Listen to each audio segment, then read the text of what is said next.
ශ්‍රී ලංකාව සහ විදේශ රැකියා ද්විපාක්ෂික ගිවිසුම් යටතේ ශ්‍රී ලංකාවට විදේශ රැකියා අවස්ථා ලබා දෙන රටවල් ඊශ්‍රායල් රාජ්‍ය සහ කොරියානු ජනරජය. කොරියානු රජය විසින් 2025 වර්ෂය සඳහා ලබා දීමට නියමිත උපරිම නිෂ්පාදන අංශයේ රැකියා ප්‍රමාණය 6800ක් වන අතර සෙසු කාණ්ඩ සඳහා රැකියා අවස්ථා ප්‍රමාණයක් සඳහන් කර නොමැත.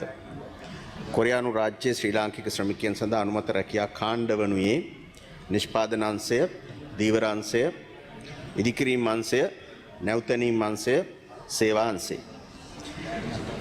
2020 වර්ෂයේ සිට 25 වර්ෂය දක්වා රැකියා දෙවන ප්‍රශ්නෙට උත්තරේ 2020 වර්ෂයේ සිට 2025 වර්ෂය දක්වා රැකියා සඳහා කාර්යාංශයේ ලියාපදිංචිව කොරියානු රැකියා සඳහා පිටත් වීම ප්‍රමාණය වගුවක සඳහන් වෙනවා.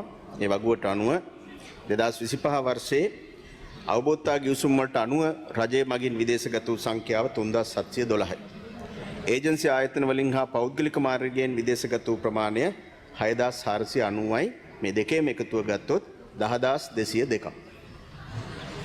කොවිඩ් වසංගතයේ නිමවීමෙන් පසු 2022 දී ශ්‍රමිකයන් 6639ක් විදේශගත කර ඇති අතර ඉන් පසු සාපේක්ෂව අඩුවීමක් ඇත. එසේ වීමට පහත් සඳහන් හේතුන් බලපා ඇති බව කාර්යාංශයට නිරීක්ෂණය වී ඇත. 1. කොරියානු ජනරජයේ දේශපාලන ආර්ථික හා ප්‍රතිපත්තිමය වෙනස් වීම. 2. කොරියානු ජනරජයේ දේශපාලනික ආර්ථික ස්ථාවරත්වයේ ඇති වූ වෙනස්කම්. 3. දකුණු කොරියාව තුළ නීති විරෝධීව රැඳී සිටින ශ්‍රී ලාංකික ශ්‍රමිකයන්ගේ ස්වභාවය. ඒ වගේම 4. ශ්‍රී ලාංකික ශ්‍රමිකයන් නිරන්තර සේවා ස්ථාන මාරු කිරීමට ආදිය තුළ එරට හාම්පුතුන් ශ්‍රී ලාංකික ශ්‍රමිකයන් සම්බන්ධයෙන් දක්වන ඍණාත්මක ආකල්ප. ප්‍රශ්නයේ 3 වෙනි කොටස 2004 වර්ෂයේ ශ්‍රී ලංකාව හා දකුණු කොරියාව රාජ්‍ය අතර අත්සන් කරන ලද අවබෝධතා ගිවිසුම් ප්‍රකාරව මෙම බඳවා ගැනීම සිදු කරන ලබන අතර සේවා ගිවිසුම් ක්‍රමය ක්‍රියාත්මක කිරීමේ ක්‍රියාපටිපාටිය එකී ගිවිසුමේ මනාව සඳහන් කර ඇත. ඒ අනුව යම් සේවා අපේක්ෂකයෙකු රැකියාවක් සඳහා තෝරා ගන්නා තුරු වෙබ් අඩවියේ රඳවා ගනු ලබන උපරිම කාලය වසර 2ක් වේ. මේ රැකියා ගිවිසුම් නිකුත් කිරීම ක්‍රියාත්මක වන අනෙකුත් රටවල් 16 සඳහාද පොදු වේ. එමෙන්ම සුදුසුකම් ලැබීමෙන් අනතුරුව වෙබ් අඩවියේ තොරතුරු ඇතුළත් කිරීමෙන් දකුණු කොරියාවේ රැකියාවක් ලැබීමේ සුදුසුකම් ලැබීමක් විනා ස්ථිර වශයෙන් රැකියාවක් ලබා දීම සහතික කිරීමක් නොවේ. ඒ අනුව මෙම අයගේ වෙබ් අඩවියේ රඳවා ගනු ලබන කාලය වසර 2කින් පසු දීර්ඝ කර ගැනීමට නොහැක. කෙසේ නමුත් මේ සම්බන්ධයෙන් අදාළ ආයතන සමග සාකච්ඡා සිදු කළද කොරියානු පාර්ශවයෙන් මේ සම්බන්ධයෙන් එකඟතාවයක් ලබා ගැනීමට තවමත් නොහැකි වී ඇත. කෙසේ වුවත් මේ සම්බන්ධයෙන් තවදුරටත් අවශ්‍ය කටයුතු රාජතාන්ත්‍රික මට්ටමින් සිදු කිරීමට කටයුතු සිදු කරන අතර ශ්‍රී ලංකාවේ පිහිටුව ඇති කොරියානු මානව සම්පත් සංවර්ධන ආයතනයේ අධ්‍යක්ෂතුමිය සමග සාකච්ඡා කීපයක් සිදු කරන ලදී. එහිදී 2025 වර්ෂයේ ශ්‍රී ලංකාව වෙත ලැබී ඇති රැකියා ගිවිසුම් ප්‍රමාණය අඩුවීම සම්බන්ධයෙන් සහ සේවා අංශයේ රැකියා ගිවිසුම් ලැබීම ඉතා අඩු මට්ටමක පැවතීම පිළිබඳ විශේෂ අවධානයක් යොමු කරන ලදී. එහිදී අධ්‍යක්ෂතුමියගේ අවධානය සේවා අංශයේ රැකියා ලැබීම සම්බන්ධව යොමු කර ගැනීමට හැකි වූ අතර සේවා අංශයෙන් කොරියානු වෙබ් අඩවියේ රැඳී සිටින සුදුසුකම්ලත් රැකියා අපේක්ෂකයින් නිෂ්පාදන ශේෂ්ත්‍රයට ඇතුළත් කිරීම සම්බන්ධව කොරියානු මානව සම්පත් සංවර්ධන ආයතනය සමග සාකච්ඡා කර ඔවුන් සඳහා යම් සහනයක් සැලසීමට උත්සාහ කරන බවට එකඟතාවය පළ කරන ලදී. එසේම මේ සම්බන්ධව රැකියාලාභීන් විසින් කරන ලද ඉල්ලීම්ද කොරියානු මානව සම්පත් සංවර්ධන ආයතනය වෙත යොමු කිරීමට කටයුතු සිදු කර ඇත. එසේම නැවතැනීමේ රැකියා ශේෂ්ත්‍රය යටතේ 2025 වර්ෂයේ ලැබී ඇති රැකියා ගිවිසුම් සංඛ්‍යාව 32ක් වන අතර කොරියානු වෙබ් අඩවියේ රැඳී සිටින පිරිස 1391කි. ජනවාරි 1 වෙනිදා වෙනකොට කොරියානු වෙබ් අඩවියේ රැඳී සිටින සඳහා නැවතැනීමේ රැකියා ගිවිසුම් ලැබීමේ සම්භාවිතාව අඩු වී ඇති බැවින් ඔවුන් සුදුසු පරිදි නිෂ්පාදන ශේෂ්ත්‍රය යටතේ වෙබ් අඩවියට ඇතුළත් කිරීමට තීරණය කර ඇති අතර එය ඉදිරි මාස තුල සිදු කරනු ඇත. ප්‍රශ්නාංක 4 කොරියානු රැකියා සඳහා බඳවා ගැනීමට අදාළව මානව සම්පත් සංවර්ධන ආයතනය විසින් පවත්වාගෙන ලබන වෙබ් අඩවියේ 2026 ජනවාරි 1 වෙනි දිනට සිටින රැකියා අපේක්ෂකින් ගණන පහත පරිදි වේ. නිෂ්පාදන අංශයේ 5820යි. ඉදිකිරීම් අංශයේ 50යි. දීවර අංශයේ 343යි. සේවා අංශයේ 2518යි. නැවතැනීම් අංශයේ 1391යි. එකතුව 10122යි. මේ සම්බන්ධයෙන් අවස්ථා ගණනාවකදී මෙරට කොරියානු මානව සම්පත් සංවර්ධන ආයතනයේ නියෝජිතයින් සමග සාකච්ඡා සිදු කර ඇති අතර තවදුරටත් ඉදිරියේදී සාකච්ඡා කිරීමට නියමිතයි. තවද ශ්‍රී ලංකා රජයේ ඉහළ පෙළේ දූත මණ්ඩලයක් කොරියාවට ගොස් කොරියානු රාජ්‍යයේ ප්‍රධානීන් මෙන්ම කොරියානු මානව සම්පත් සංවර්ධන ආයතනයේ ප්‍රධානීන් සමග සාකච්ඡා කර ශ්‍රී ලංකාවට ලැබෙන රැකියා ප්‍රමාණය වැඩි කර ගැනීමට අවශ්‍ය කටයුතු මේ වසරේ මුල් කාර්යත්වය තුළ සිදු කිරීමට අවශ්‍ය මූලික කටයුතු සිදු කරමින් පවතී. ඉහත වැඩසටහන යටතේම කොරියාවේ පිහිටි ශ්‍රී ලංකා තානාපති කාර්යාලය සමග එක්ව ශ්‍රී ලංකාවෙන් වැඩි වශයෙන් සේවකයන් ලබා ගන්නා කර්මාන්තශාලා ආවරණය වන පරිදි රැකියා ප්‍රවර්ධන වැඩසටහන් මාලාවක් වසර පුරාවට සිදු කිරීමට අපේක්ෂා කරයි. එහිදී කර්මාන්තශාලා ප්‍රධානීන් කැඳවා ශ්‍රී ලංකා ශ්‍රමිකයින්ගේ දක්ෂතාවයන් හා නිපුණතාවයන් විදහා දැක්වෙන පරිදි වැඩසටහන් පැවැත්වීමටද අරමුණු කරගෙන ඇත. මීට අමතරව ශ්‍රී ලාංකික දූත කණ්ඩායම් ශ්‍රී ලංකාවෙන් සේවකයන් වැඩි වශයෙන් ලබා ගන්නා කර්මාන්තශාලා ප්‍රධානීන් පෞද්ගලිකව මුණ ගැසී වැඩි ශ්‍රී ලාංකිකයන් පිරිසක් රැකියා සඳහා යොමු කර ගැනීමට අවශ්‍ය කටයුතු සිදු කිරීමටද අපේක්ෂා කර ඇත. ප්‍රශ්නාංක 5 කොරියාවට අමතරව ඊශ්‍රායලය. ප්‍රශ්නාංක 6 ඉතාලිය සමග මීට පෙර ගිවිසුමකට එළඹිලා තියෙනවා. ඒ ඉතාලි රාජ්‍ය සමග අවබෝධතා ගිවිසුමට එළඹීමට ශ්‍රී ලංකා රාජ්‍ය විසින් කටයුතු සිදු කරම තවත් දුරටත් අලුත් කරන්න අපි බලාපොරොත්තු වෙනවා. ඉතාලියේ පිහිටි ශ්‍රී ලංකා තානාපති කාර්යාල මාර්ගයෙන් ඉතාලි පාර්ශවයෙන් ශ්‍රී ලංකා සේවකයන් බඳවා ගැනීමට කැමැත්තෙන් සිටින සංවිධාන සම්බන්ධ කර ගැනීමට අවස්ථා ගණනාවකදී ශ්‍රී ලංකා රජය පියවරගෙන තියෙනවා. ඉදිරියටත් පියවර ගන්න බලාපොරොත්තු වෙනවා. නොයිසේ නම් මන්ද අදාළ නොවේ. ගරු විපක්ෂ නායකතුමා.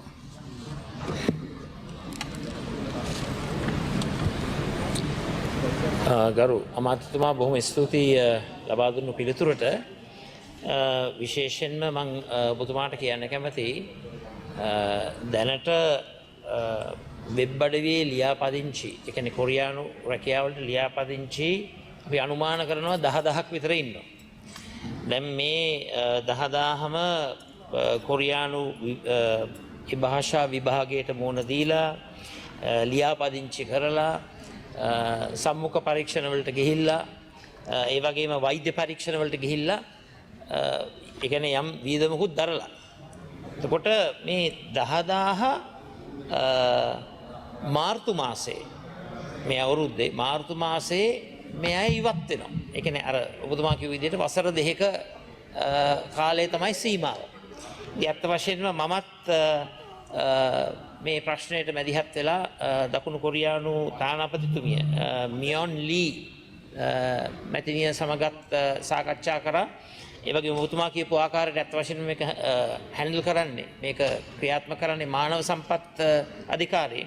ඉතින් ඔබතුමාගේ උත්තරෙන් කිව්වා මේ අවුරුදු 2කට සීමාවකට තමයි මේක තියාගන්න පුළුවන් කියලා.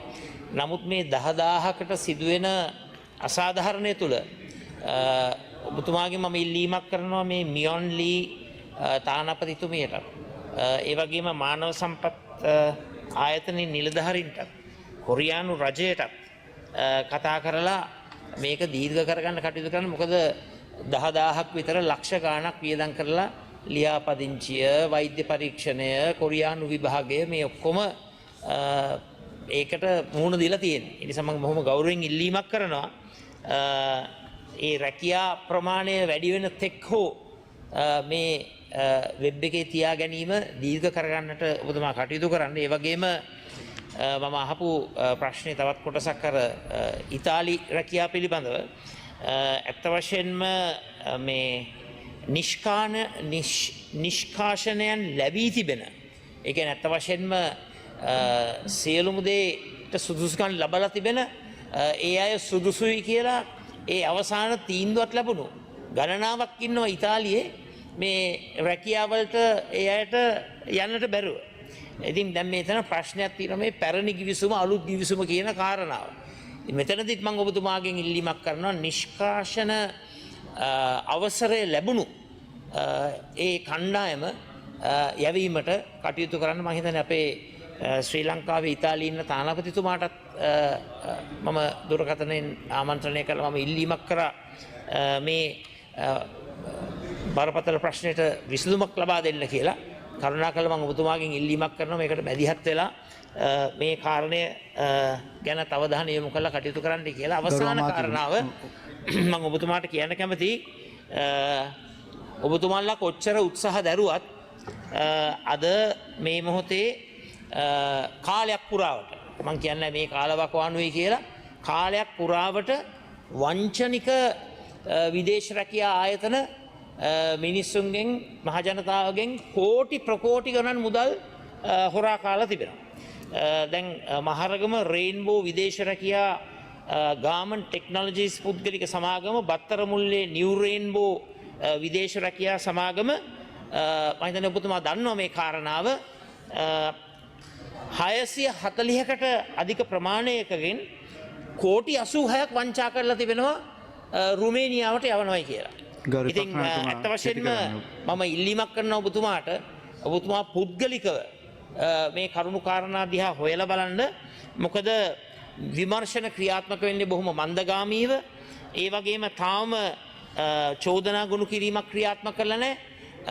ඔව් ඒ ආයතනයේ අයිතිකාරවරයාව අත්අඩංගුවට අරගෙන තියෙනවා. නමුත් හිමිකාරියෙකුත් ඉන්නවා. ඒගොල්ලොන්ව අත්අඩංගුවට අරගෙන මේ නීතිය ක්‍රියාත්මක කරලා නැහැ. ඒ වගේ මම ඔබතුමාට වගකීමෙන් මම කියන්න කැමතියි මේකට මේ ඔබතුමාගේ සම්බන්ධයක් නැහැ. අපි හොයලා බැලුවා මේ කපිල කියලා පුද්ගලෙක් එයාව ස්ථානමාරු කරලා තිබෙනවා මේ කරුණට අදාළව.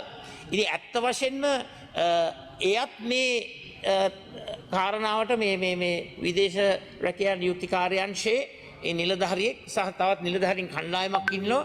මම ඔබතුමාගෙන් ඉල්ලීමක් කරන්නේ මේකට ඔබතුමාගේ පුද්ගලික අවධානය යොමු කරලා විනිවිද භාවයෙන් යුක්ත වූ පරීක්ෂණයක් පවත්වලා මේ රේන්බෝ ආයතනයේ මේ වංචාව නිසා 640කට වැඩි ප්‍රමාණයක් අද ගරු විපක්ෂ නායකතුමා අවසන් කරන්න. මේ මානුෂීය ප්‍රශ්න පොඩ්ඩක් අවස්ථාව දෙන්න ගරු කතානායකතුමා. මේ 640ක් විනාඩි 5ක් කරගෙන තියෙනවා. හරි. විනාඩි 5ක් මගින් ගත්තට මේ මිනිසුන්ගෙන් අරගෙන තියෙන මුළු ජීවිතේම ඒගොල්ලොන්ගේ ඉතුරු කිරීම ඒගොල්ලොන්ගේ සල්ලි ඒ ඔක්කොම හොරා කාලා තියෙන්නේ. මගෙන් විනාඩි 5ක් ගත්තට කෝටි 86ක් වංචාව. ඉතින් මම මේක ඔබතුමාට ඇඟිල්ල දික් කරනව නෙවෙයි. මේක ඇත්ත වශයෙන්ම මේ විදේශ රැකියා ආයතනයේ ඇත්තටම බලපත්‍ර තහනම් කරලා තියෙනවා. තහනම් කරන්න පෙරත් හොරකම් කරා පසුවත් හොරකම් කරලා තියෙනවා. කාරුණික ඔබතුමාගේ අවධානය මේකට යොමු කරන්න. එකක් තමයි මේ රේන්බෝ ප්‍රශ්නය, අනිත් එක ඉතාලි රැකියා ප්‍රශ්නය, අනිත් එක කොරියානු රැකියා ප්‍රශ්නය. ස්තුතියි. මේ ඔබතුමා මතු කරපු විවිධ රැකියා ඒජන්සි විශාල මුදල් අය කරමින් වංචා සහගත කරන කටයුතු සම්බන්ධයෙන් පහුගිය කාලේ සිදුවීම් ගණනාවක් සිද්ධ වෙලා තිබුණා. ඔබතුමා මතු කරපු රේන්බෝ ආයතනයත් අපේ කාලේ නෙමෙයි ඒ කාලේ වෙච්ච එකක්. දේශපාලන රැකවරණයේ මැද සිද්ධ වෙච්ච එකක්. ඒ දේශපාලන රැකවරණේ අහුවෙලා ඉන්න අය නෙමෙයි ඇත්ත කට්ටිය. ඒගොල්ලෝ ඇවිල්ලා දාපු ඩිරෙක්ටර් බෝඩ් එක. ඇත්ත කවුද කියන එක ඔබතුමාලගේ පැත්තෙන් පස්සේ මේ පැත්තට පැනපු එක්කෙනෙකුත් සම්බන්ධයි. එයාගේ ඒ පෞද්ගලික ජීවිතෙත් එක්කත් සම්බන්ධයි. ඒ කාලේ ওই පැත්තෙන් මේ පැත්තට පැනපු. ඒ කියන්නේ ඒ කාලේ ආණ්ඩුවට පැනපු. ඉතින් ඒ සම්බන්ධයෙන් අපි ආවට පස්සේ සම්පූර්ණ තීන්දුව ක්‍රියාමාර්ග ගත්තා. මේ උසාවි දාලා තියෙනවා. නඩුව උසාවි විභාග වෙමින් පවතිනවා. දැනට තියෙන පනත ශක්තිමත් මදි සමහර ක්‍රියාමාර්ග ගන්න. ඒ නිසා අපි විදේශ සේවා නියුක්ති කාර්යාංශයේ 1987 අනුව සම්මත වෙච්ච පනත අපි වෙනස් කරන්න අලුත් පනතක් හඳුන්වා දීමටත් කටයුතු කරනවා. දැනට තියෙන ඇත්තටම යම්කිසි ඒගොල්ලන්ගේ අර තැම්පතු මුදල තබා ගැනීම විතරයි. ඒකෙන් ඒගොල්ලෝ ගැලවෙනවා. ඔබතුමා කියපු විදිහටම කෝටි 80 ගණක් තියෙනවා එතන මේක. ඉතින් තුන් දෙනෙක්ගේ සල්ලි වලින් ඒක පියව ගන්න පුළුවන්. මොකද තියන්න තියෙන්නේ ලක්ෂ 30යි. ඒත් ඇත්තම ගත්තොත් ඒකේ ප්‍රමාණවත් නැහැ. ඒ නිසා ඒ සම්බන්ධ ක්‍රියාමාර්ග ගන්නවා. බොහෝ ක්‍රියාමාර්ග ගන්න තියෙනවා. 6 දෙනෙක්ගේ නිලධාරී 6 දෙනෙක්ගේ මේනොට වැඩ තහනම් කරලා තියෙනවා. ඒ වගේම කාර්යාංශයට සම්බන්ධ සමහර විවිධ අංශවල වැඩ කරන සේවකයන් මේ ජාවාරමට උදව් කරන අයත් ඉන්නවා. අඳුනගෙන තියෙනවා. ඒ අය සම්බන්ධයෙන් පරීක්ෂණ කරනවා. දැනටමත් විදේශ සේවා නියුක්ති කාර්යාංශය අපි අලුතෙන් විශේෂ පොලිස් ඒකකයක් පිහිටවුවා විමර්ශන ඒකකයක් මේ පිළිබඳව පරීක්ෂණ කරන්න. නිසා අපි ඉදිරියේදී ඒ පිළිබඳ තවත් දැඩි ක්‍රියාමාර්ග ගන්න කටයුතු කරනවා. ඊළඟ ප්‍රශ්නේ ඉතාලි සම්බන්ධයෙන් ඉතාලියත් එක්ක ගිවිසුමක් අත්සන් කරලා තිබුණා. නමුත් ඉතාලියෙන් රැකියා අවස්ථා අපිට ලැබිලා තිබුණේ නැහැ. ඒක තමයි ප්‍රශ්නේ. පහුගිය කාලේ අපේ ලංකාවත් පාකිස්තානයත් අපි ඇත්තටම බැක්ලිස්ට් කරලා තිබුණා. ඒ නිසා අපිට රැකියා දෙන්න තැනක හිටියේ නැහැ. රැකියා නෙමෙයි වීසා දෙන්නෙත් නැහැ. ඒ නිසා රැකියා අවස්ථා ලැබුණේ නැහැ. දැන් ඒ තත්ත්වය වෙනස් වෙලා තියෙනවා. අපි මෑතකදී විශේෂයෙන්ම ඉතාලියේ ඉන්න ශ්‍රී ලාංකිකයන්ට රියදුරු බලපත්‍රය ලබා ගැනීමේ අවබෝධතා ගිවිසුම අත්සන් කරා. දැන් ඒක ක්‍රියාත්මක වෙනවා තව මාසකින් විතර ගිවිසුම අත්සන් කරලා ඉවරයි. මෙහින් ඉතාලියට රැකියා සඳහා යවීම සඳහා අලුත් ගිවිසුම් වලට එළඹෙන්න අපි උත්සාහ කරනවා. ඊළඟට කොරියාව සම්බන්ධයෙන් ගත්තොත් ඔබතුමා කියපු දේ කොරියාවට යන්න බලාපොරොත්තුවෙන් 10122ක් වෙබ් එකේ ලියාපදිංචිලා ඉන්නවා. අත්සන් කරලා තියෙන ගිවිසුමේ වගන්ති වලට අනුව අවුරුදු 2ක් යනකොට රැකියාව නොලැබුණොත් ඒ වෙබ්සයිට් එකෙන් ඒගොල්ලන්ගේ නම ඉවත් වෙනවා. 10122ම අවුරුදු 2ක කාලයක් සම්පූර්ණ කරන්නේ නැහැ. ගොඩක් අය මේ මාර්තු වෙනකොට අවසන් කරනවා. ඊට වතරමැද ආපු අය තව ඉස්සරහට යනවා. කොහොමත් සැලකිය යුතු පිරිසක් ඉවත් වෙනවා. ඒ නිසා තමයි අපි ඒ ගිවිසුමේ වගන්ති එහෙම තිබුණා වුණත් අපි HRD එකෙන් ඉල්ලීමක් කරලා තියෙන්නේ තව අවුරුද්දක්වත් මේ කාලේ දික් කරන්න කියලා. මොකද මේ රැකියා අවස්ථා පහුගිය අවුරුද්දේ නොලැබුණේ කොරියාවේ ආණ්ඩුවේ තිබිච්ච අස්ථාවරත්වයේත් එක්ක. කොරියාවේ ආණ්ඩුව වැටුණා, බාරකාර ආණ්ඩුව පිහිටෙව්වා, ජනාධිපතිවරයාට ඉවත් වෙන්න වුණා. එවැනි දේශපාලන අස්ථාවරත්වයක් ඇති වුණා. ඒ අස්ථාවරත්වයත් එක්ක ආර්ථික කඩාවැටීමක් වුණා. ඉතින් කොරියාවේ ඇති වෙච්ච මේ ආර්ථික සහ දේශපාලන අස්ථාවරත්වයත් එක්ක අපිට එන රැකියාවල යම් අඩුවීමක් වුණා. ඒක දැන් ඒ තත්ත්වය වෙනස් වෙලා තියෙනවා. දැන් නව ආණ්ඩුවක් පිහිටවලා තියෙනවා. නව ජනාධිපතිවරයෙක් ඉන්නවා. එසා රැකියා අවස්ථා මේ අවුරුදු තුල වැඩි වෙයි කියන අපේක්ෂාව අපිට තියෙනවා. කොහොම වුණත් මම පිළිගන්නවා ඔබතුමා කියපු දේ විශාල බලාපොරොත්තු තියාගෙන විභාගේ සමත් වෙලා වෛද්‍ය පරීක්ෂණත් කරලා ඇත්තටම ගත්තොත් වෛද්‍ය පරීක්ෂණ දෙකක් කරන්න වෙනවා. අවුරුදු දෙකට දෙසරයක් කරන්න වෙනවා. රැකියාව ලැබුණොත් ඒ යන්න ඔන්න මෙන්න අවස්ථාවේ තුන්වෙනි වෛද්‍ය පරීක්ෂණයක් කරන්න ඕනේ. වෛද්‍ය පරීක්ෂණ තුනක් කරන්න වෙනවා. ඉතින් මේක තමයි ගිවිසුමේ තියෙන වගන්ති. ඉතින් මේවා අපි නෙමෙයි අත්සන් කරේ. මීට කලින් අත්සන් කරපු අවබෝධ ගිවිසුම්. ඒ ගිවිසුමේ තියෙන කරුණු වලට යටත්ව තමයි අපිට කටයුතු කරන්න සිද්ධ වෙන්නේ. කොහොම වුණත් දැනට මේ වෙබ් එකේ ඉඳලා ඉවත් වෙන අයව ඉවත් නොකර ඒගොල්ලෝ තවදුරටත් හඳව ගන්න අපි HRD එකත් එක්ක සාකච්ඡා කරා. දැනටමත් ලිඛිතව දැනුම් දීලා තියෙනවා. අපේ නියෝජ්‍යවතුමා මේ මාසේ අග හෝ ලබන මාසේ මුල කොරියාවට විශේෂයෙන්ම ගිහිල්ලා මේ ගැන කතා කරලා මේකට යම් සහන කාලයක් දෙන්න කියලා ඉල්ලීමක් කරන්න අපි බලාපොරොත්තු වෙනවා. ඊළඟට මේ වෙබ් එකේ ඉන්න අයව තෝරා ගැනීමේදී ඒ තෝරා ගැනීම කරන්නේත් මෙහෙන් නෙමෙයි. විදේශ සේවා නියුක්ති කාර්යාංශයෙන් නෙමෙයි. සමහර මේ වෙබ් එකේ ඉන්න අයට තියෙනවා ගැටලුවක්. අර කලින්ම රෙජිස්ටර් වෙලා ඉන්න අය ඉඳෙද්දී මෑතකදී රෙජිස්ටර් වෙච්ච අය සමහරලාට ජොබ් එක හම්බෙලා යනවා. ඒක මේ නිලධාරි කවුරුවත් මෙහි අය කරන දෙයක් නෙමෙයි. ඒ අහඹු ලෙස තමයි මේ තෝරා ගැනීම වෙන්නේ. ඒ තෝරා ගැනීම කරන්නේ කොරියාවේ ඉන්න කර්මාන්තශාලා හිමියෝ. ඒගොල්ලෝ මේ HRD එකට කිව්වම මේ HRD එකෙන් තමයි ඒ තෝරා ගැනීම කරන්නේ. සමහර අවස්ථාවලදී මාස 2කට කලින් රෙජිස්ටර් වෙච්ච කෙනෙක් අහඹු ලෙස තේරෙන්න පුළුවන්. එහෙම තියෙනවා. ඒතර අවුරුදු 2කට කලින් ලියාපදිංචි වෙච්ච කෙනාට යන්න හම්බෙන්නේ නැහැ. හැබැයි මාස 2ක් වගේ කාලයක් තුල ලියාපදිංචි කෙනා රැකියාව ලැබෙනවා. ඉතින් මේකත් යම් ගැටලුවක් තියෙනවා. ඒක අපි බැලුවම ගිවිසුමේ කොහෙවත් නැහැ. ලියාපදිංචි වෙච්ච අනුපිළිවෙලට යවන්න කියලා එකක් නැහැ. අහඹු ලෙස තෝරා ගැනීම තමයි තියෙන්නේ. ඉතින් මේ සියල්ල කරන්නේ විදේශ සේවා නියුක්ති කාර්යාංශයෙන් නෙමෙයි කොරියාවේ HRD ආයතනයේ. ඉතින් ඒ නිසා අපිට පාලනය කරන්න බැරි තත්ත්වයක් තියෙනවා. ඒ නිසා තමයි මේ ගිවිසුමත් සංශෝධනය කරගන්න අපි බලාපොරොත්තු වෙන්නේ. කොහොම වුණත් අවසානයේදී මට කියන්න තියෙන්නේ මේ රැකියා බලාපොරොත්තුෙන් වෙබ් පිටුවේ ලියාපදිංචිලා ඉන්නට කාලෙ දික් කරගන්න අපි කොරියානු රජයත් එක්ක සාකච්ඡා කරලා සහනයක් ගන්න උපරිම උත්සාහ කරනවා කියන එක. බොහොම ස්තුතියි.